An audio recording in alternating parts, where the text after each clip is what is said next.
Hello everyone, this is English Tutor Hub official channel and welcome back to our English lesson where learning English feels like art.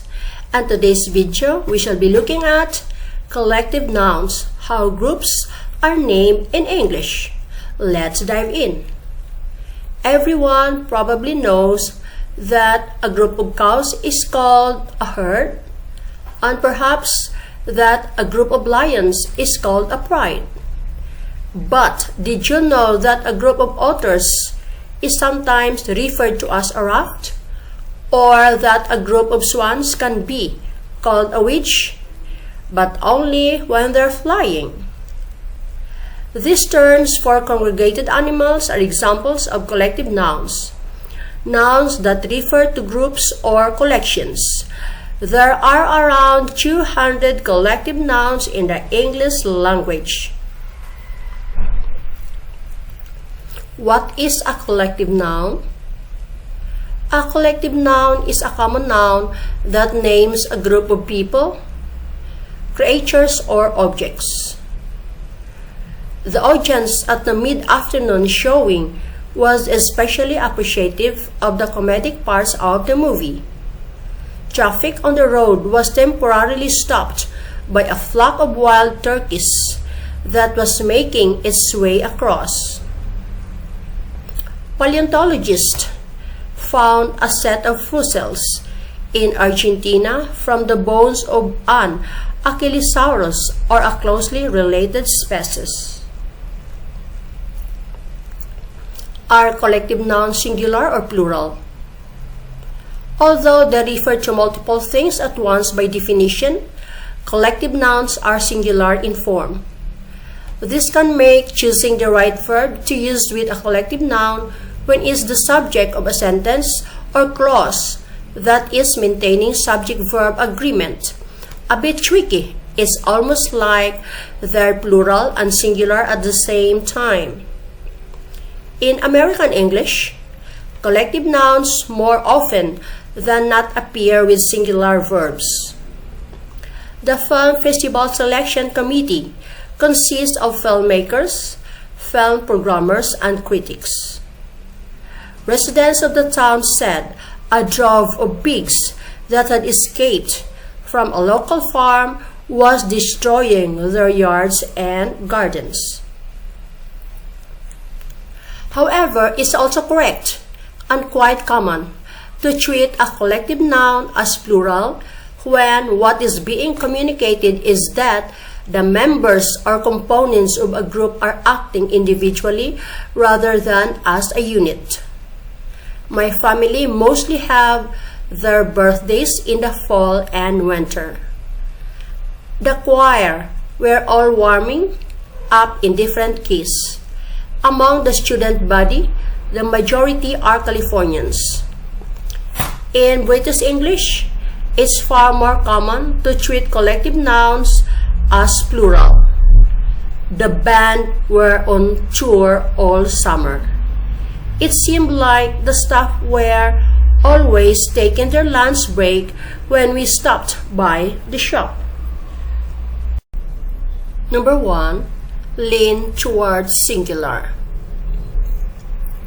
A good rule of thumb for using collective nouns in American English is to err on the side of treating them as singular. In other words, unless there's a compelling argument for making them plural, as in the examples in the preceding section, in which the emphasis is on the individual members of the group. It's always appropriate to use a singular verb with them. The club meets every Wednesday after school.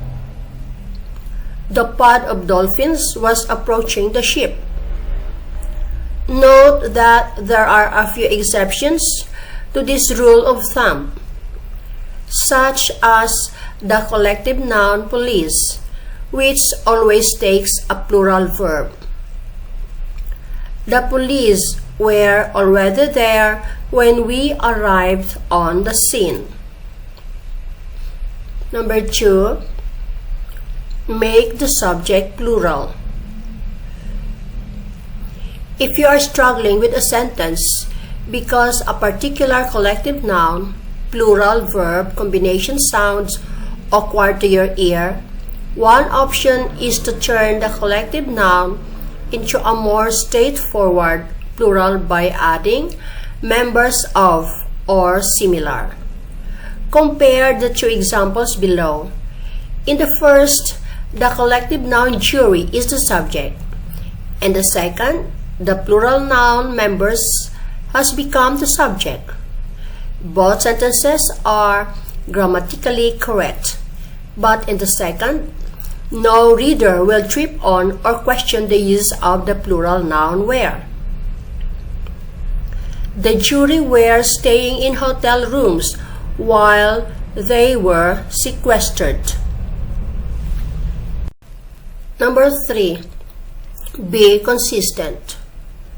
When you decide whether to treat a collective noun as a singular or a plural, make sure you're consistent about its number throughout any section of writing that it appears in. For example, if you use a pronoun to refer back to the collective noun, it should also agree with the collective noun and the verb in number. The company is doing very well this quarter. It has recouped most of its losses from last winter. The group of passengers will scatter as soon as they disembark. Examples of collective nouns. Many collective nouns such as group, bunch, couple, and pair are general enough or flexible enough that they can be applied to people, animals, or objects. A bunch of my co-workers are going to that concert. Some pick up a bunch of magazines before getting on their flight. Other collective nouns are more specific in what they refer to.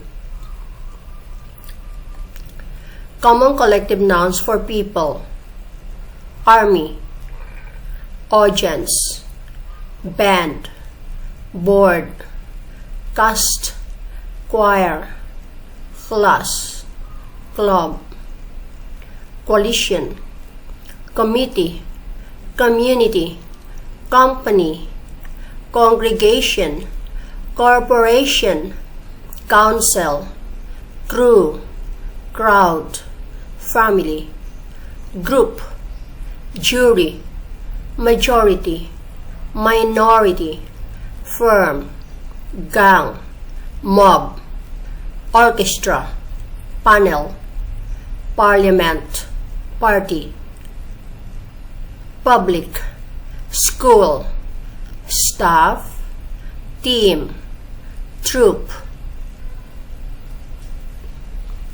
Common collective nouns for objects: array, assortment, bouquet, caravan, collection, constellation, fleet, forest, galaxy, heap, parcel, pile, range, series, set, shower, stack, stream, wad.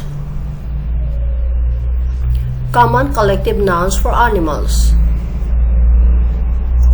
brood, cloud,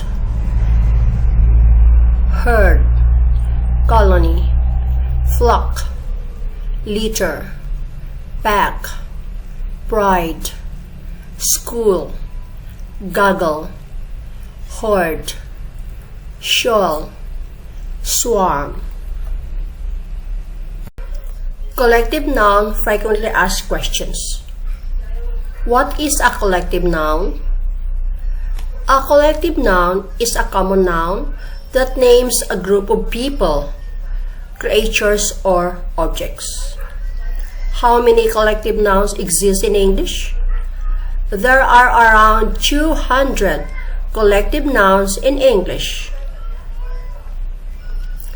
How do you know whether a collective noun should be singular or plural? Collective nouns are singular in form, but plural in meaning. In American English, they are usually treated as singular and followed by a singular verb. However, many of them can be treated as plural in contexts where the emphasis is on the individual members or components of a group rather than on the group as a whole. In British English, collective nouns are much more frequently treated as plural. How do you know what pronoun to use to refer to a collective noun? A pronoun that refers back to a collective noun should agree in number with that collective noun, and if the collective noun is acting as the subject of a sentence or clause with a verb. So, this video ends here about collective nouns, how groups are named in English. Thanks for watching.